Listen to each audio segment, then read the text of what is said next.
morning. This is the Eager Beaver Show. You are listening to a True North Eager Beaver Media Podcast.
The True North Eager Beaver podcasts are proudly brought to you by our founding sponsors, the Miss V Mysteries from Corvid Moon Publishing, your source for science fiction, fantasy, and cozy mysteries featuring a broad diversity of characters. CanadianTarot.com, your uniquely Canadian online eclectic tarot community and forum, and the Pepper Master, hot pepper sauces made from fresh farm ingredients to thrill your taste buds and expand your mind.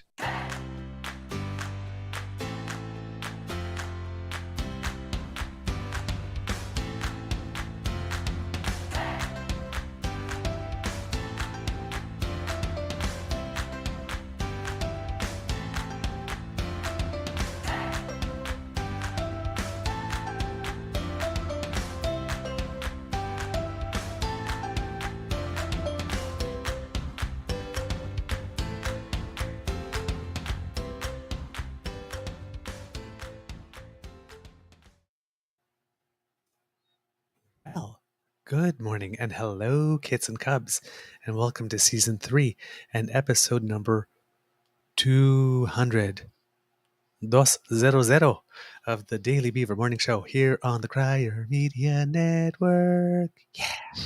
Today, pre-recording day is Friday, September 1st, 2023, and apparently I got that wrong on actual Friday's show. Yeah, did you? August. I didn't even notice. So Friday, September 1st, 2023, for broadcast on Monday, September, I'm going to guess 4th, yes? No, it's Monday right now. It's Monday right now. It's a live show. Yes. We're time traveling again, kids. And according to the Weather Network, in a couple of days from now, it's going to be a beautiful fall day with temperatures that feel like 33 in September. That's summer. Yeah. That's summer. Summer fall doesn't begin until the 21st. I know. It's still summer. For me, fall is September. It just, I know. Because I'm just not going back to school. I'm 50 and I still miss it. I still miss going shopping for the Trapper Keepers and all that kind of stuff before we get to go in the cool fall fashions. And jeez. I'm your host, the Eager Beaver, pronouns he, him, he, Mr. Beaver A, and with me as always is my dear friend, Mr. Grizzly. And of course, a big thank you goes to our podcast founding sponsors, the Pepper Master, the Miss V Mysteries from Corvid Moon Publishing, and CanadianTarot.com. We have a Monday morning nibble for you, and this is a special because it's not just our morning show, but it will be episode number 33 of the Eager Beaver Interview Project. And before we continue with that, we'll ask Mr. Grizzly how his mental health will be doing on Monday and allow him to introduce our guest today. Well, I have every reason to believe that come Monday morning when this airs, I should be in good spirits because I'll have been out in the countryside at my sister's place for the last few days, doing a wine tour on Saturday, doing a vineyard tour, Prince Edward County. So, nice.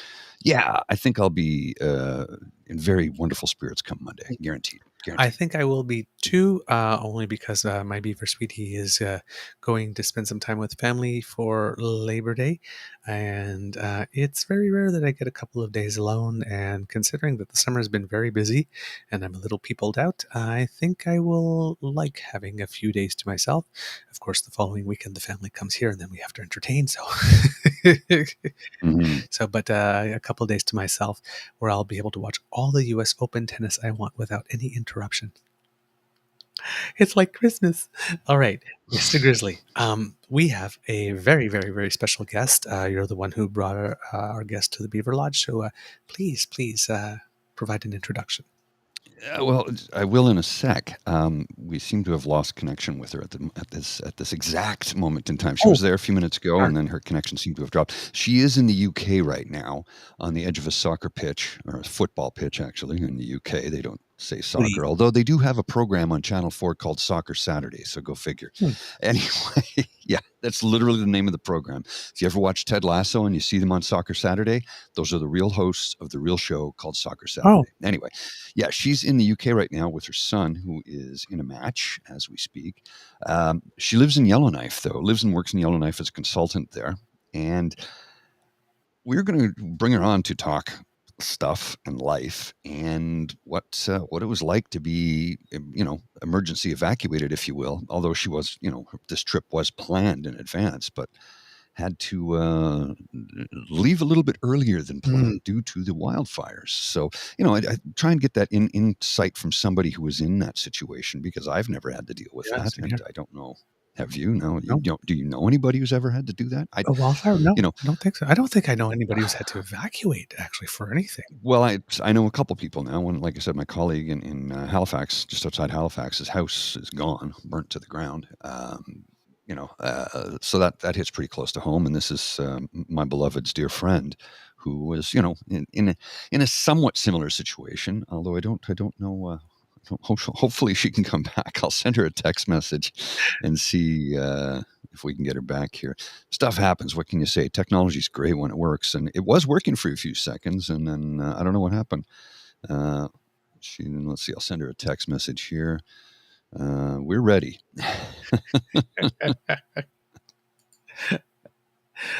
The call was dropped. Damn you, Trudeau. Yeah, it's always his fault, It's right? always For his everything. fault. You gotta blame him for it. Well, I mean, Man. with James, There we we go. can blame them. I still can't believe that looks like that's James in the photo. Well, He he's looks like got, my friend Mike there, actually. that's quite a few years ago. Yeah.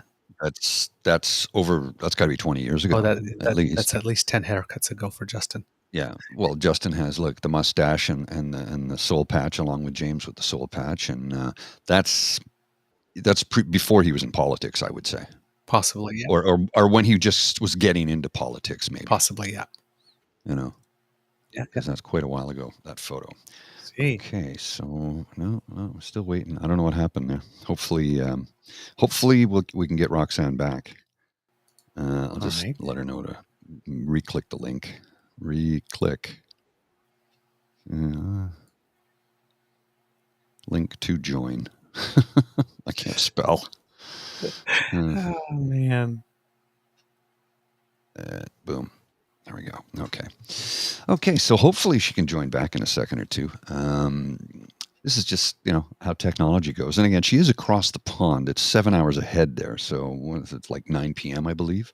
It's not dark yet, but you got to remember the UK is quite a bit further north than we are. So Yes. the sun does set considerably later there, even in September. And Right. it takes a long time to rise in the winter there. Because again, if you look at the globe, they're really far north compared to us. Yeah, they are. They are. While we're waiting, I have a couple of tidbits that I can throw in, and hopefully we'll get Roxanne back in time. Right now, the Canadian men, the first rule of Passive Aggressive Club is you never know it. Never mind. It's fine. Oh, okay. Currently, the Canadian men's basketball team is trying to qualify for the Olympics at the World Cup of Basketball. There's plenty of nations that are trying to earn a spot. South Sudan is making some history, being included among those teams. The Canadians did very well in the first round of pool play, winning all 3 matches, and now they're in the second round of pool play, where the first and second place team in their pool meet the first and second place team of another pool to create a new pool. They play 2 matches against the teams they haven't played before, and then the advance from there. Today, Canada was playing against Brazil, and they lost narrowly. Like very narrowly, by less than like 4 points or something like that, which means that their match against Spain is a must win, because absolutely everybody in the division, that pool, has 7 points after 4 matches. So it's a must win against Spain. Canada technically right now is in first because they have the most points scored. But Spain defeated Brazil in their match, and Canada just lost to Brazil, barely. So all of a sudden, a team that was touted by Sports Illustrated as maybe having the potential to win the whole World Cup of basketball may be out, and so could go the Olympic qualification with it. That's a bit of a shocker. Yeah, just from having lost 1 match. Yeah. That's the way those tournaments are super. Each match is like live or die race, basically. It's almost.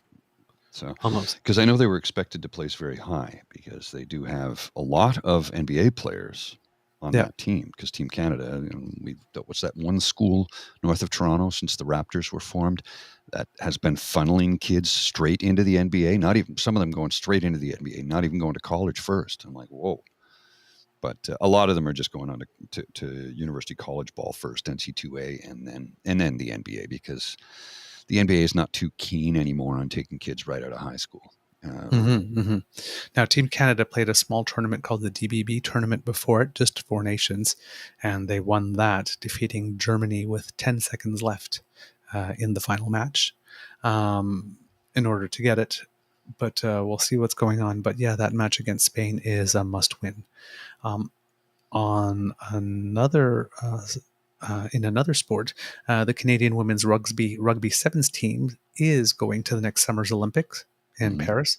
They qualified by trouncing Mexico 53-0 in a final to win an Olympic qualifying tournament that was held in Langford, BC.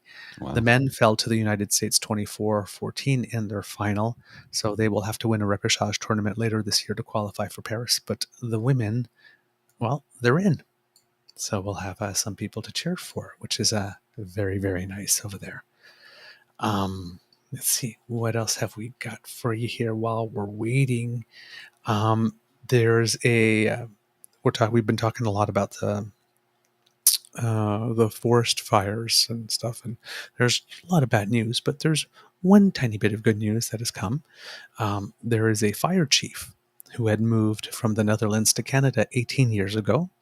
He's been a firefighter since 2008 when he became a Canadian citizen, and he has become he's had his citizenship since he not became a Canadian citizen, became a Canadian resident. He just had his citizenship ceremony held, but he couldn't go to it because he was fighting the fires. So they held the ceremony by Zoom for him, and all his crew was with him behind him while it happened. And so it was a nice event. And Tariq Haddad from Peace by Chocolate heard about the story and made sure to give him a nice warm welcome online. So one Canadian of whom we're proud, welcoming another Canadian of who we're proud. So that's cool. Welcome to Canada, sir.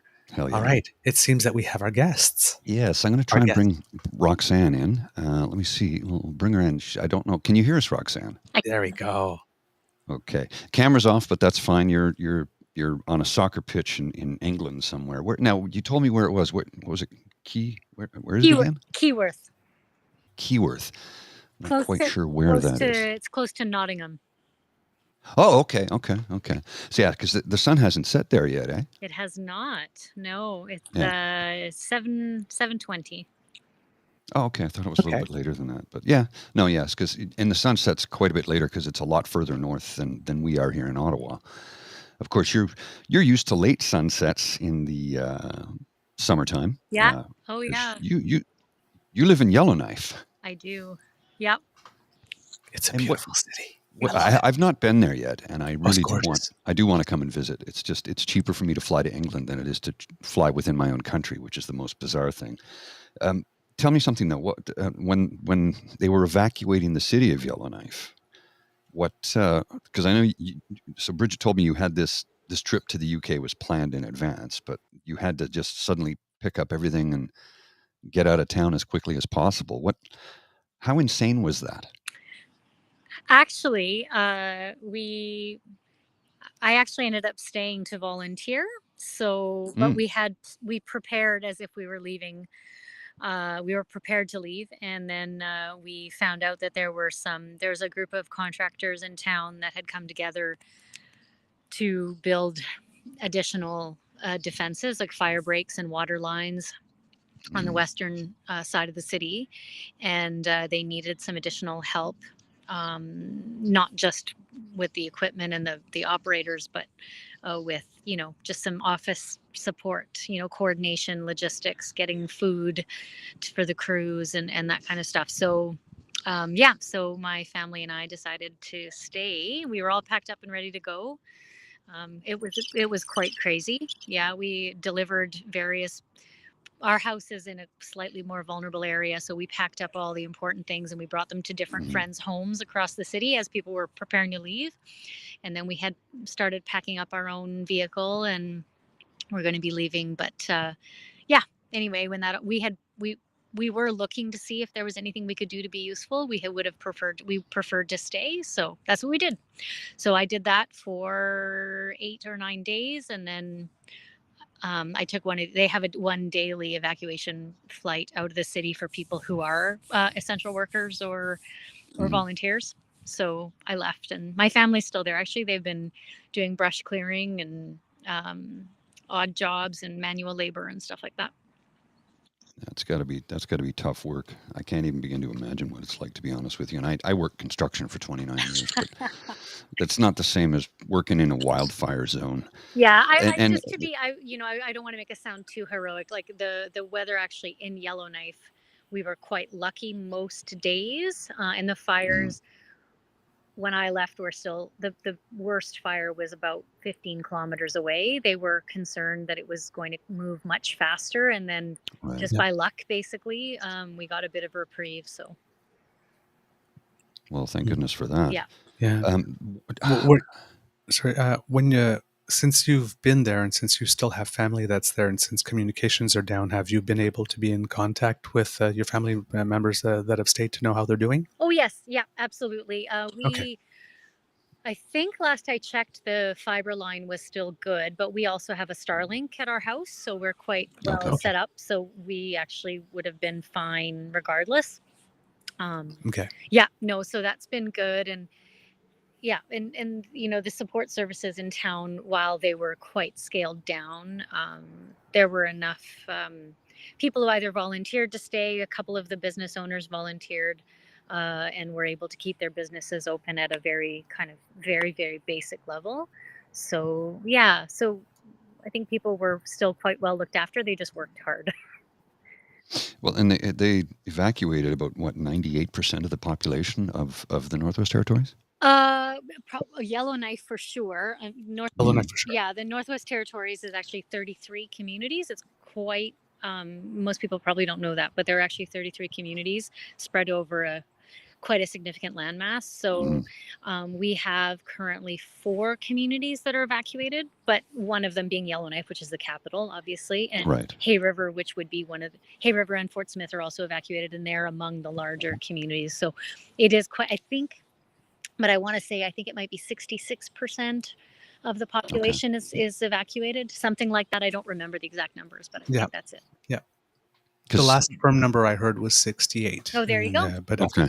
that, but after that, I haven't heard anything. That was about 5 or 6 days ago. But 'Cause certainly those communities, you're right, Paul. Like the communities that were evacuated, there's essentially nobody left in most of them. nobody there. Yeah, Yeah. Because there's what 45,000 people in Northwest Territories, there and I are. believe Yeah. about 21,000 are in Yellowknife alone. Yeah, that's right.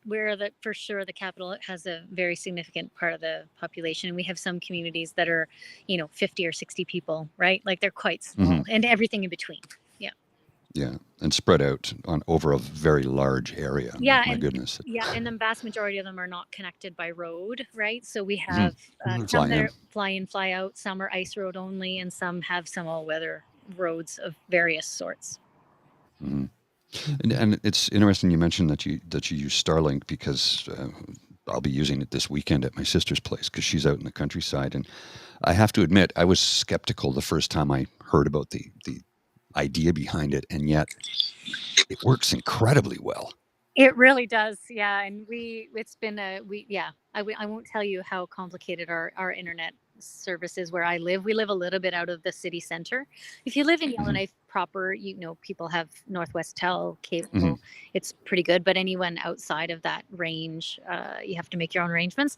Anyway, so yes, Starlink has been. It didn't work ideally at first because we're so high north that it wasn't. Mhm. It would have some gaps, but Mhm. it's gotten better and better, so it's pretty good now.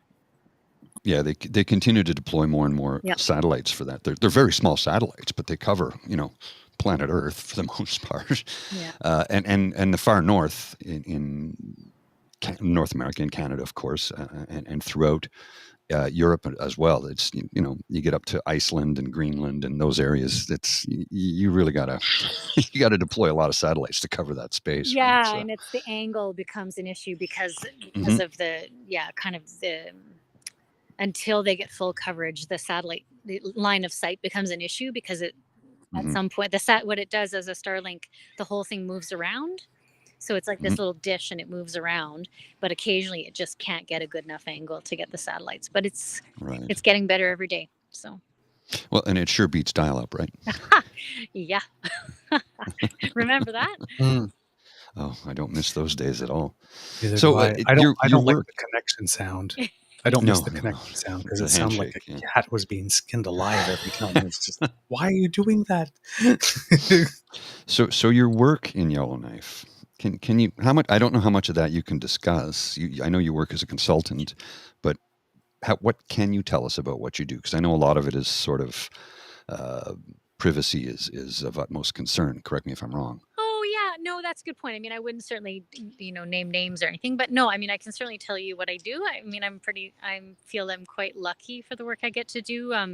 So most of what I do is help government departments and various other like not-for-profit organizations and some indigenous governments do basically group like facilitated planning and decision making processes is a lot of what I do. So a lot of strategic planning, some operational planning, but trying to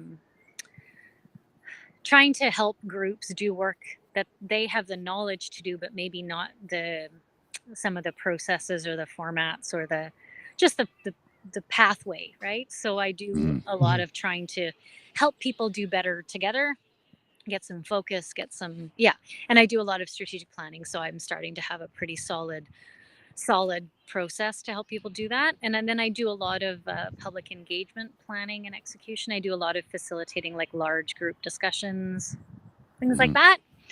Yeah, and then in between that, I do like smaller pieces of work that might be more communications related, more public communications, but most of what I Mhm. do is engagement or planning. Yeah, so So you would see firsthand issues that affect people in that part of the country that the rest of us never see. yep. Which I think is a failure of our mainstream media, but that's just my personal opinion. But that you see things that the rest of us just don't see, which I think is wrong because we're all, living in the same country. We should all have the same coverage, if you ask me. That's my personal feeling. But of course, the center of the universe that is Toronto doesn't see outside of the 416 most of the time. Yeah, I mean, yeah, it's interesting you say that. So I mean, it's hard for me to remember that I've been living there 21 years now. Mm, But you're right. I mean, I don't know if many people probably have a fairly maybe caricaturized view of what it might be like to live in the Northwest Territories. I mean, I would say a lot of the issues are similar. mhm, But we, like in the Northwest Territories, for example, we have obviously a significant Indigenous population, mhm, um, and a lot of Indigenous governments that are really kind of taking up or taking back, I suppose, governance over a lot of things that maybe previously had not been within their control. So starting with land, obviously we have some pretty significant land claims that have been settled or Oh, are being yes. settled, but over time Mhm. more and more self-government as well. So we have so that creates a really fascinating dynamic. It's not always easy, I would say.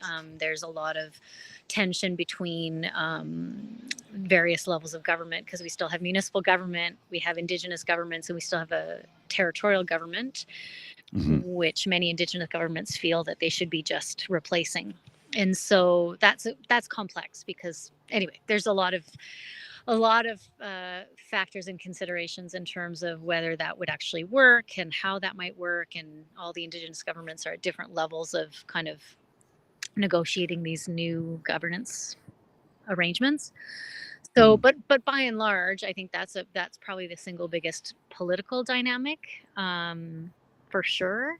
And then obviously, I mean, the cost of living here is significant, and the isolation adds to that, but also creates all kinds of challenges. I mean, as you might imagine, when you live in a community that's fly in and fly out, and someone needs any kind of medical attention that's not available by the local nurse, you know, that kind of stuff. We have a circuit court that flies. So if you're being charged with something, you wait until court flies into your community, right? So Wow. it's and I mean, it's not nothing to fly to 33 communities, fly and drive to 33 communities to offer services. So there's a cost to that. There's a logistical complexity that is really quite astounding to me that it even happens. So Well, yeah, and let's not forget how the weather can play a major factor. Oftentimes, especially in the winter, you know, when a storm comes in, everybody's grounded. Yep. Oh yeah, and I mean, that's a really good point. You basically are in situations where you've planned and made reservations and have translators lined up and et cetera, and then something happens and it's all over, you know. So it can be quite significant. And if someone dies in a small community, everything gets called off as well, right? So yeah. So when you're in a community of 100 people and one of your elders dies, nothing happens for the next week. Oh, and understandable too, right? Because that you're talking a super close knit community. Yeah, My well, goodness. it's like someone dying in your family, right? So Yes. of course you wouldn't work that day, right? So yeah. So it's quite so it creates a lot of, I think, just having the same kind of problems as many communities, or opportunities as well, I suppose, but then adding the layer of just how hard it is to get certain things done, and the level of collaboration required between established and emerging governments, and you know, just the regular social issues that are, you know, maybe everywhere in Canada, but here some of them are, you know, we have a huge problem with STIs, for example. I had no idea. 17 times the national average for some diseases. What? Yeah. Oh yeah. Quite I significant. had no idea. Teen pregnancy, you know, homelessness, you know, these are all things that every community deals with. But when you live in a small place with limited resources, I think it plays out a bit differently, I would say. Yeah. Well, and sorry. I was just going to say that the absolute cost of absolutely everything. Yeah. From food to clothing to well, drinking water. Yep. Is astronomically high. Yeah. In comparison to what we're used to here in you know, in Canada's capital, here in Ottawa, which is not cheap, but the money I earn, I would not be able to survive in Yellowknife. No, and that's the thing, right? But I mean, salaries used to be significantly higher than the national average, but I would say the gap has narrowed a bit, which makes it that much harder. Yeah. Doug, you were going to say something, and I'm sorry I cut you off, I think. No. I'm not surprised by the STI thing, because back in the days when I was working for the federal government, one of my files was capacity building for HIV and AIDS. And that's how I ended up going to Yellowknife for the first time. Right. We went to visit a couple of the reserves and the detention center that was there, and see what programs they had at both ends of the spectrum. I was wondering, for your consultancy work, is, without again, giving away too much, is some of the work that you are doing helping Indigenous communities with capacity building as they are taking on more powers, as powers are being devolved, or is it more, or as well, maybe if not, it may not be one or the other, helping sort of like traditional territorial sort of government that has a little bit more our flavor than, I know it's by consensus, so it's a different model, but helping them interact with the various communities, or like, is it more outreach or is it capacity building or a combination of both? Yeah, that's a good, So I would say previously, because I also worked as a consultant in a small firm before that, and I worked in government. So in those different kind of times, I worked quite a bit with some of the Indigenous governments, and in particular Delaney, which is the first standalone community-based self-government in the Northwest Territories, or in Canada, I think. And so I did a lot of work with them when they were actually going through their ratification process. And I've done a fair bit of work with a couple of other communities in the Sahtu, which is in that same region. It's up around Great Bear Lake. I find, and happily so, I think like a lot of those organizations are actually trying to use more Indigenous consultants, which I think is great. Yep. I still do get called upon to do some work, but it's more often facilitating for a client who's working with an Indigenous government. So, for example, I do a lot of work for the Giant Mine, which is a major mine cleanup here. So there was the Giant Mine is an old abandoned a mine that went into bankruptcy, but it's got quite a toxic kind of underground legacy of arsenic trioxide, and so it's a major mine cleanup. And so I work for the project as a consultant doing public engagement, but we do a lot of work with the local Yellowknife Dene First Nation. So I don't work for them. I facilitate meetings for the project, but they're mostly to get input and feedback from the Indigenous groups. So I do more of that now. I do a lot of work with different departments of the government of the Northwest Territories, and a lot of work lately with with local not-for-profits. So I do work for the Community Foundation, the Yellowknife Community Foundation, the Yellowknife, the Northwest Territories, the Yellowknife Women's Society, pardon me. They're changing their name soon, but Yellowknife Women's Society. I do work for the NWT Media Producers Association, things like that. So, not for profits. But a lot of government work now, I must say. Yeah. Okay. Has your work ever had the opportunity to bring you to Enterprise? Well, I drive through Enterprise all the time. Anyway, we'll see. Yeah, so we drive quite a lot to leave. So it's 16 hours from Yellowknife to Edmonton. And we've made that trip many times. So anyone who drives in or out of the territory, you drive through Enterprise. Yeah. Yep, I have not, but I haven't driven by since the fire. So I don't know. I've seen pictures. I think it's pretty devastating. Yeah. Yeah, I haven't seen pictures yet. That's because I was sort of wondering, because I think the last report I heard, I think there was 12 structures in the entire city that are just, or town hamlets still remaining. There's nothing left but that. Yeah. I was just wondering if you maybe had some news about how things were going down there or not. No, I mean, I don't. Like I said, I've seen a few photos of because folks have driven by and stuff. I mean, Enterprise is a very small place, and it's mostly along the highway. So, so there wasn't that. I mean, it's a pretty small place, and so 12 structures is probably the vast majority of what was there. I mean, it's a pretty small little kind of community along the highway. So I'd imagine there's not much left. Yeah. It's really quite sad. Yeah. Jeez. Correct me if I'm wrong, because I remember reading something about the Giant Mine a few years ago, where I believe there's enough arsenic trioxide there to kill every living thing on Earth 100 times over. Is that correct? Yeah, I don't know. I don't know if that's actually correct, but it is pretty toxic. I mean, I think anything over killing everybody once would probably be over. Yeah, I think that's enough. You're right. It is overachievers. I've heard. I'm not sure if that was the exact equation that was put forward, but I mean, arsenic trioxide. The problem with it is it's highly soluble, so it's a dust, and it's all encased underground, mostly anyway. But it is very soluble. So if the mine was to flood, and the water was to get out of the mine, then that's, I mean, the biggest danger is that it would kill Great Slave Lake, right? That's really Yeah. the main Mhm. danger. Yeah, if it was somehow airborne, but that would be highly unlikely. The most risky thing, as far as I understand, is that the mine would flood, and the arsenic trioxide would dissolve into the water, and that's Well, really there's that would be the end of life in that lake. Yeah, oh yeah, yeah, there's something like 325,000 cubic meters of contaminated soil, yeah. and I know that there's a ton of fibrous asbestos as well. I remember reading this report on this a few years back, and it was one of those things that I should bookmark that, and I didn't.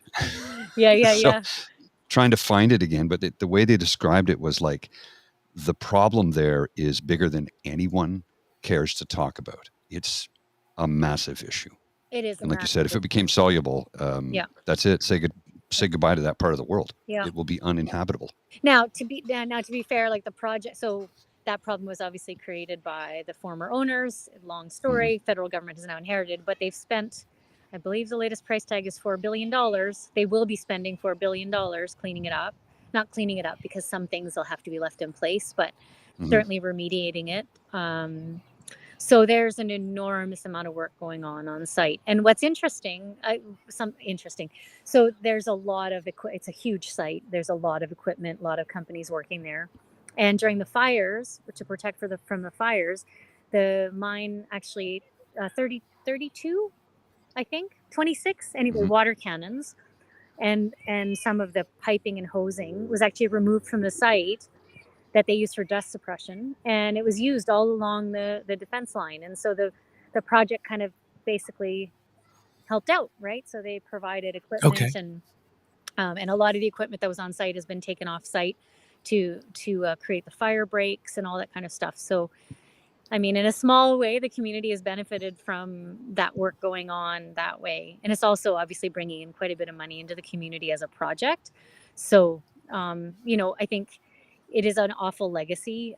There's no doubt about that. But I think the project itself has a lot of positive things happening, right? Which I think, it still doesn't make it better, but it certainly creates a more positive path forward, Mm-hmm. Yeah. Mm-hmm.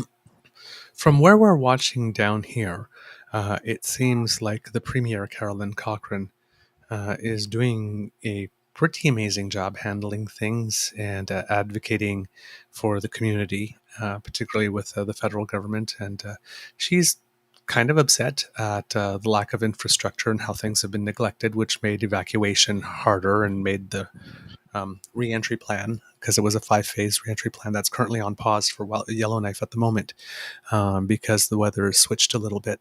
Do you have your ear to the ground at all about what people in the territory are thinking about the Premier and how she's doing? I can't speak to what other people are thinking. I would respectfully disagree with my Premier. Okay.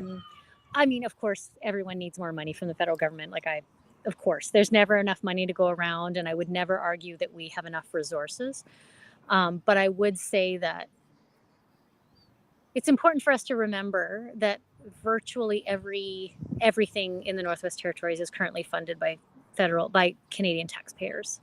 So 75% of all infrastructure, as far as I understand, is paid for by the federal government. And we get a direct transfer grant, which is the federal, it's the territorial federal transfer. It's a direct grant. I think it's now $43,000 per person, no strings attached. So I understand it's not enough, but I feel that it is a bit of an easy thing to just stand up when things are going badly and blame the federal government. I think that as a territory and as a territorial government, I think most of our residents would say that we have some work to do. I think we have some work to do, and I think that I don't believe that, and I would think most people would agree with me on this. We were not nearly as prepared as we thought we were. And some of the things that are happening have nothing to do with the federal government. They have to do with a recognition that this is not that the level of preparedness for an emergency that we knew was probably coming is not what people had thought. Maybe they didn't realize. I think there's a lot of good people who work in the GNWT, and I certainly don't want to disparage anyone. But I think it's a bit cute to just blame the federal government. I think the territorial government has a lot of accountability, and I didn't like the way my premier did that. I didn't think that it was I feel like it was, she felt under pressure and decided to relieve the pressure by pointing the finger at other people. And so that's my opinion. That's not to say that we don't need more investment in the Northwest Territories. Of course we do. But I think we receive a lot of Canadians' tax dollars, a lot here. And I think that before we talk about needing more, we also need to look at how we're spending what we have. Okay. Of the things that did break down in terms of responding to this emergency, are there things that you were able to identify that could use some attention? Yeah. I think, I mean, I'm a communicator by trade, so I would say that for me, that's the big one that I've noticed. I feel that there's been a lot of rather confusing communication. And I understand probably why, and I'm not suggesting I'd do better. I think it's a pretty tough situation they're in, but I do feel that they've created a fair bit of confusion in terms of the manner in which, like, 2 days before evacuation, they were doing local evacuations of certain communities and saying there was no need to evacuate the city. And then 2 days later, we all had to leave. So somewhere in there, something didn't work, right? And I think now with the, we're going to have people back. No, we're not going to have people back. No, we're pausing. No, we're starting. Like, I think people are like, And I know it's because they're anxious to give people good news, but I think something in there needs some thinking. I think beyond that, I think a number of things happened when the evacuation did occur that were maybe not thought of in advance. So people were they're identifying essential people who should have stayed behind. I don't think it was done nearly thoroughly enough. And so I think in the end, it left gaps in the community that people weren't aware of until it was too late. Everyone had, like, for example, if I'm not mistaken, our 911 operators left. Oh, really? Oh, okay. So yeah, you might need a few of them around. Yeah. So, and that may be just hearsay, but I know that on day 2, when I was volunteering, I was told that we couldn't use 911 if there was something we were to use. We have another number we can use. It goes direct to I think it goes to the fire hall. But that's kind of like, how did that happen? So little things like that, and I think they ended up reestablishing a call center in Grand Prairie, and I think 911 was reestablished. It's not, but I do think there's a bit of, there are some things I think that the reality of evacuating maybe wasn't played out in a tabletop exercise or and so when things started happening, I think some of the pieces that were interdependent were maybe not thought of. I don't know. I think there's some, I think the complexity of what took place maybe had lacked a bit of the awareness, I think.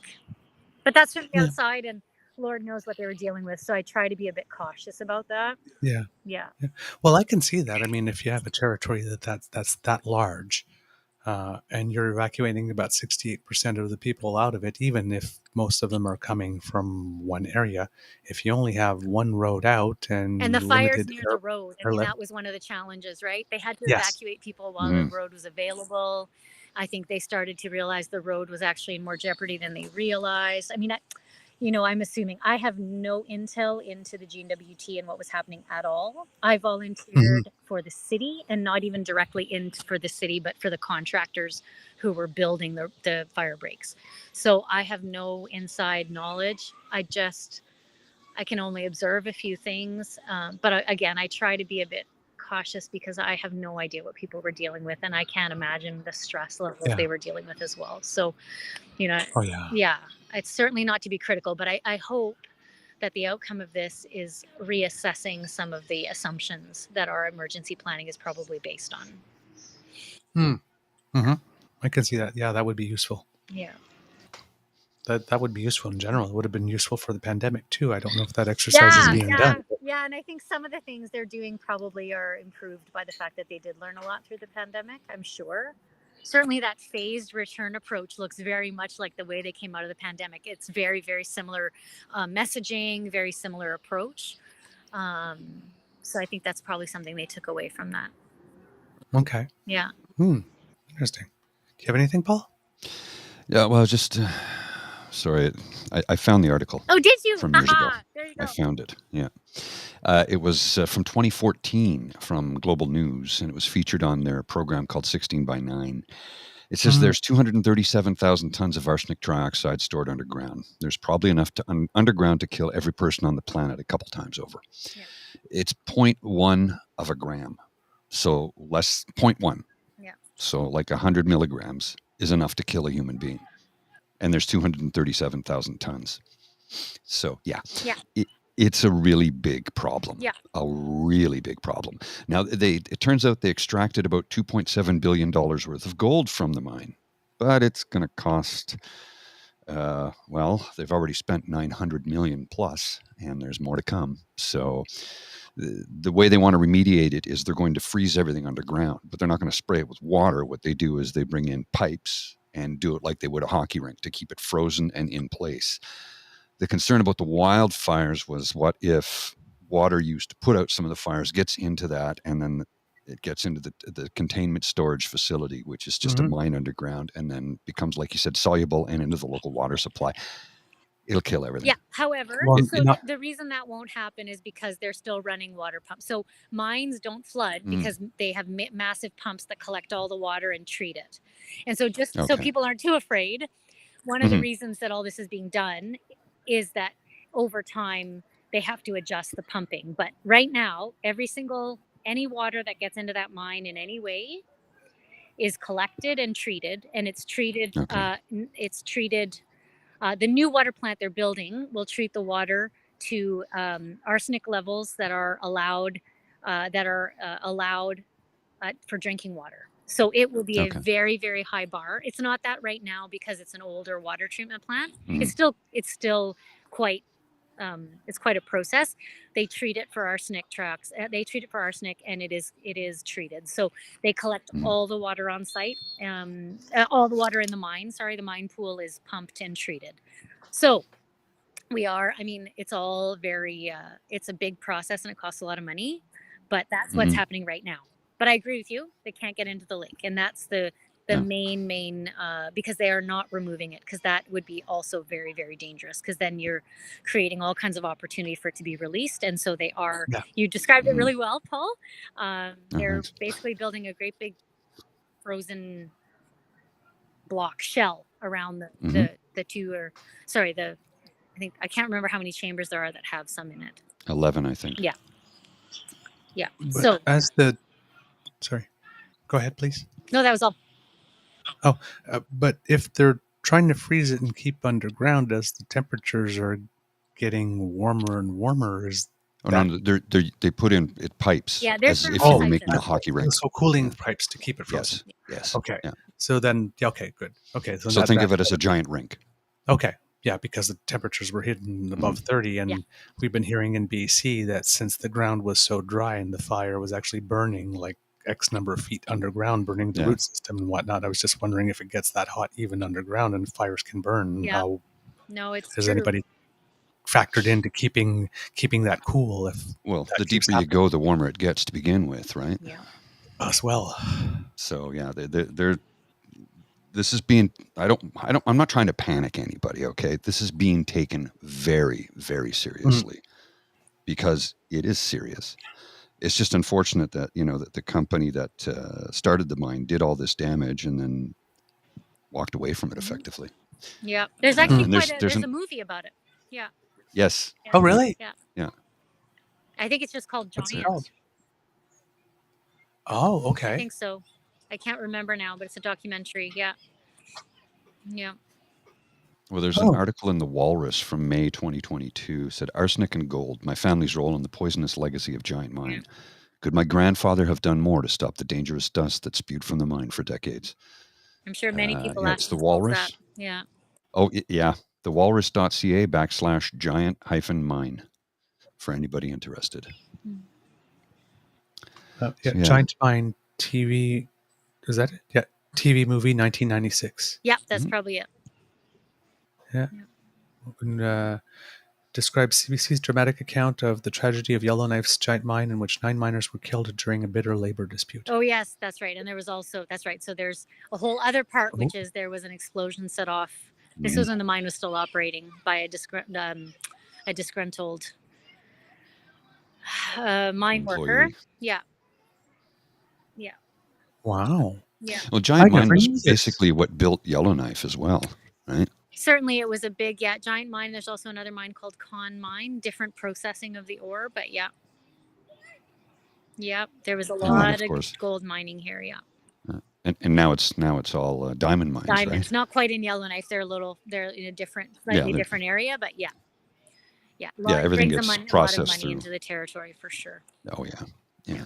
This is going to sound totally random. I'm looking at the IMDb stuff, and it's like Peter Outerbridge is in it, Alberta Watson's in it, but so is Scott Speedman. Really? Yes, he apparently had a small role in that. Well, I'll have to check Who it out. knew? I remember reading about the film. I've just never seen it. I'll have to check that out.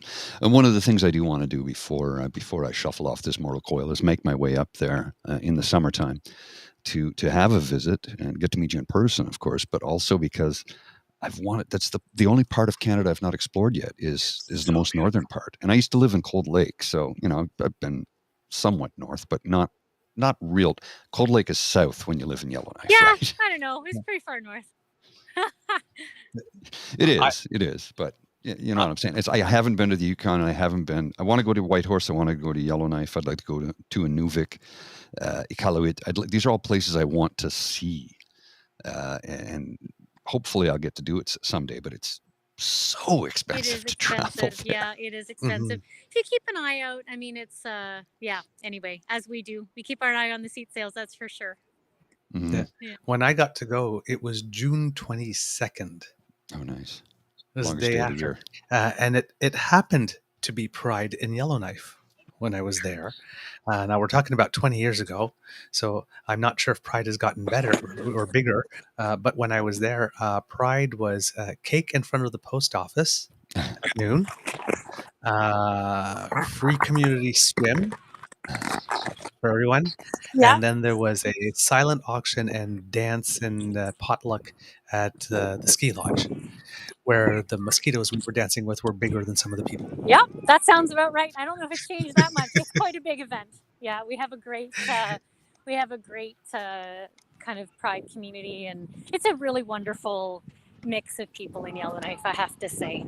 I'm walking over. My son's match has started. So I'm walking over to the field. Oh, okay. I get to see him play only 2 or 3 times a year, so Go, Roxanne's son. Go, yeah. Go check that match out. I'm not sure what position he plays, but score some goals or defend some goals or make some great passes or whatever it is. Well, you can tell soccer's my sport, eh? That's all right. It's not many Canadian sport. No. Go kick that volley thing.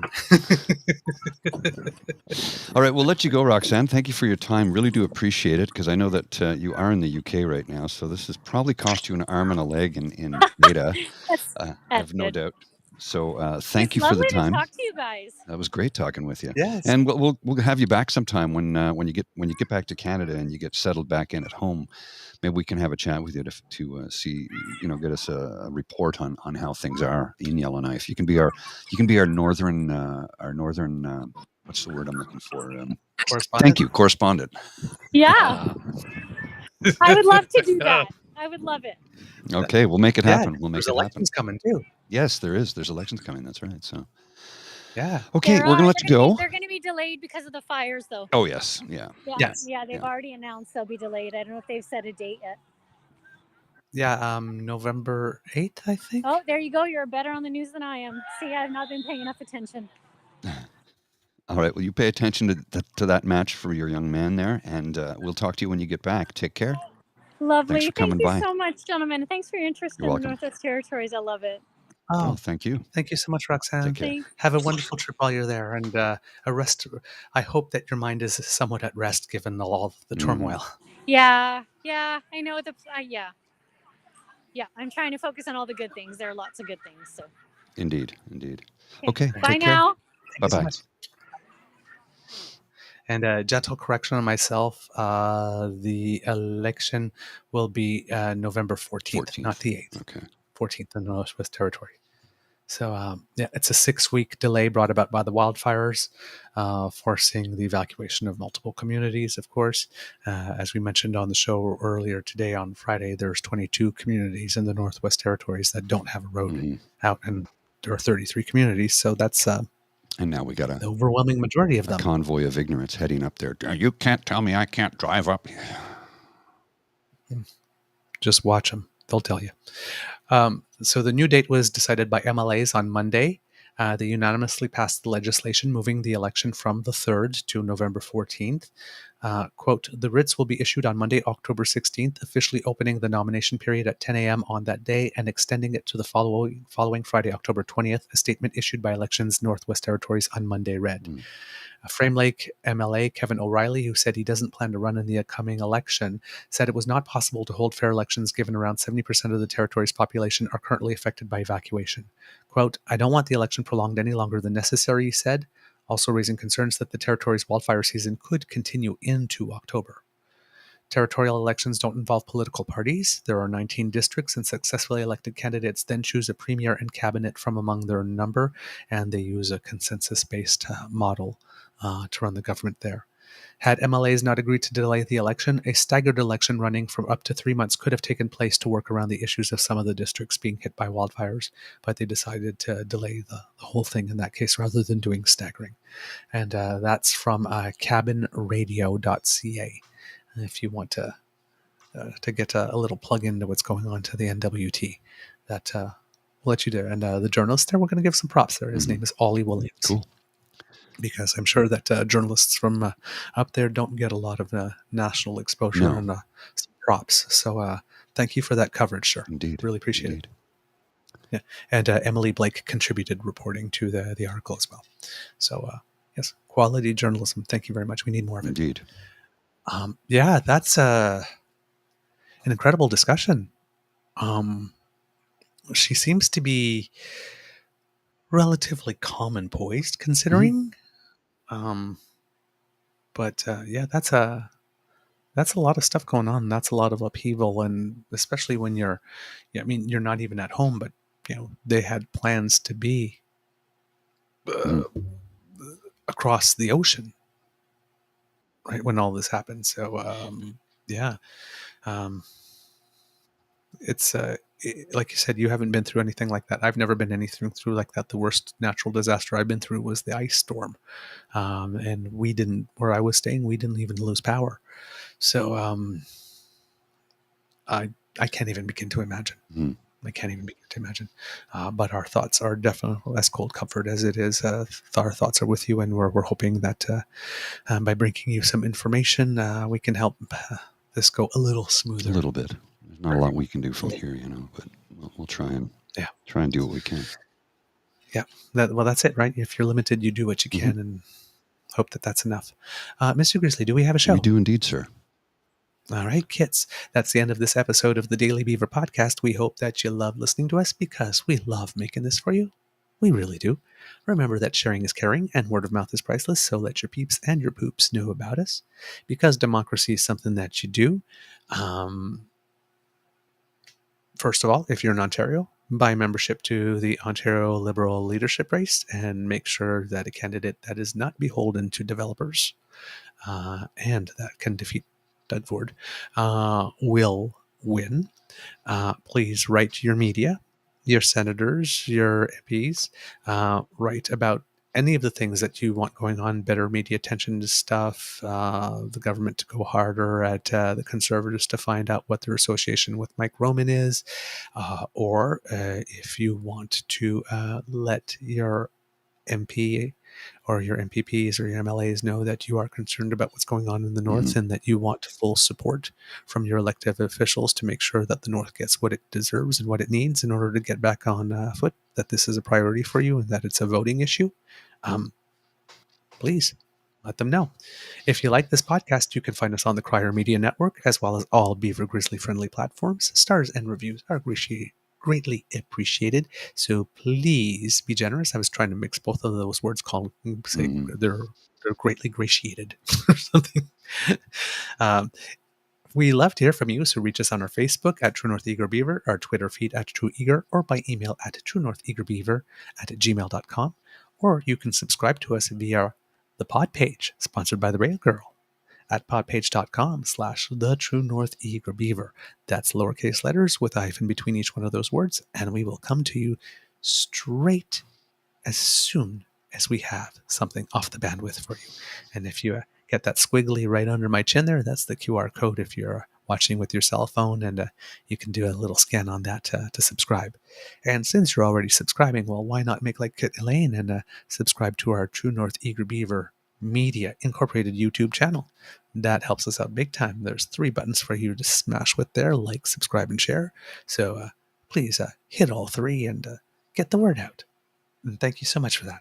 Our YouTube subscribers have gone up a lot over the last month, so really, really, really, really appreciate it. We can't do this without your kind and generous support, so if you feel that we've done a particularly good show, if we're kicking off the month well for you, if you're watching, you can scan the QR code on the top left right by Mr. Grizzly's head, or if you are listening, you can use your voice command or your fingers to go to Ko-fi, that's spelled coffee, ko-fi.com/eagerbeaver, lowercase letters all in one word, and that's where you can make your donation to the Eager Beaver Lodge Emergency Hydration Fund. We need staff. We just do. Yep. No, Yep. we Follow need that money. finger. We need money. Follow that finger that Mr. Grizzly's putting up there. We need money. I like gold. I gotta pay for this shit, man. It's expensive. What can I tell you? I'm still sitting here shaking my money maker. There you go. Want some of this? Huh? And because All right. this is Monday, I'll be stopping in to see you on the way back home to get you set up with your new gear. Yes. It's right here waiting for you. I'll get you all set up on Monday. Cool. From the Beaver Lodge, this is your Eager Beaver saying, until next time, dear kids, it can be a tough world out there. So please be kind to and gentle with yourself, and send some good energy up north while you're at it. Mr. Grizzly, some words of wisdom. I see you put up the ASMR here for mental health, because this will be airing on Monday. Monday evening, 9:30 p.m. Eastern Daylight Time. We don't go to Eastern Standard Time until, November? I think so. Yeah, now, it's November. It's pushed back 2 weeks after Halloween. If you need to talk about your mental health and how your head is feeling, or if you just want to join in and read the chat and listen to what I have to say in a soft, soothing voice, please jump on in at 9:30 p.m. at my ASMR channel. You can scan that QR code on the screen with your phone, or you can jump into Polly's World. What is my YouTube address? Maybe I should look that up. Yeah, what is it? Hang on, let me find it out here, because I can never remember. I just we do this all the time. I click on it. It's there. I don't know what it is. It's just, it's like your own phone number, right? Yeah, 867. No, that's not it. That's not it. PO11358309. Whatever Trump's number is. Let's see. I'm just trying to get it up here because I cannot remember for the life of me what it actually is. Let's see here. I'll just go on there where it says your videos. So it'll bring me to my channel so I can actually see what the address is, because I honestly don't remember, which is if you ask me. I can be pathetic sometimes. I think it's allowed. That's allowed? Is it allowed to be pathetic when you're old? It's allowed. I'll allow it. I don't know.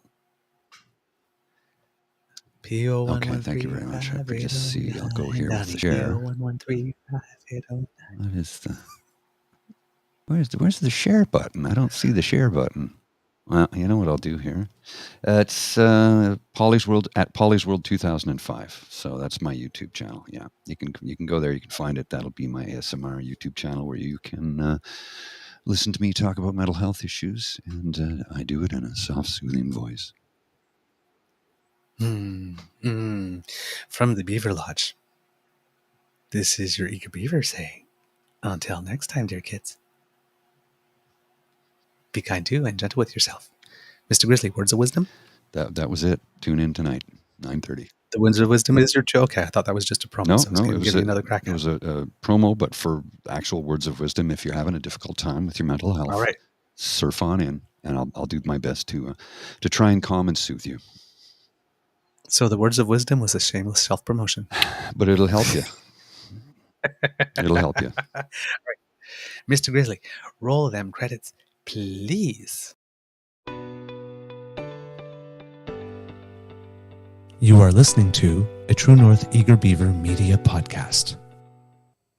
The True North Eager Beaver podcasts are proudly brought to you by our founding sponsors, the Miss V Mysteries from Corvid Moon Publishing, your source for science fiction, fantasy, and cozy mysteries featuring a broad diversity of characters.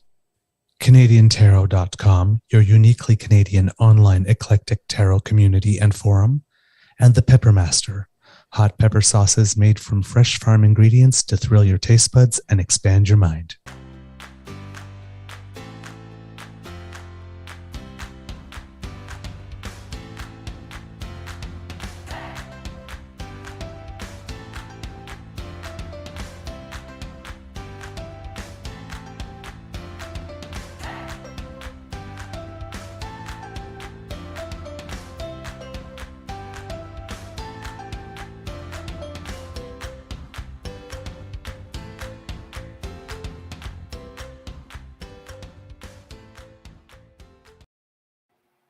Yes.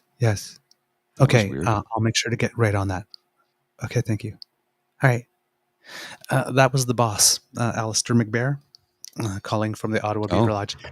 Was very not happy with the lack of polar bear content.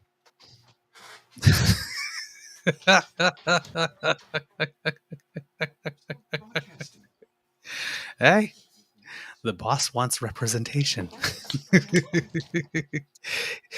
We speak about all kinds of bears on this show, but we didn't provide any polar bears, and he was really looking for it on an NWT show. So It seems that we are going to get a reprimand. All right, good to know. Good to know. All right, I'll see you.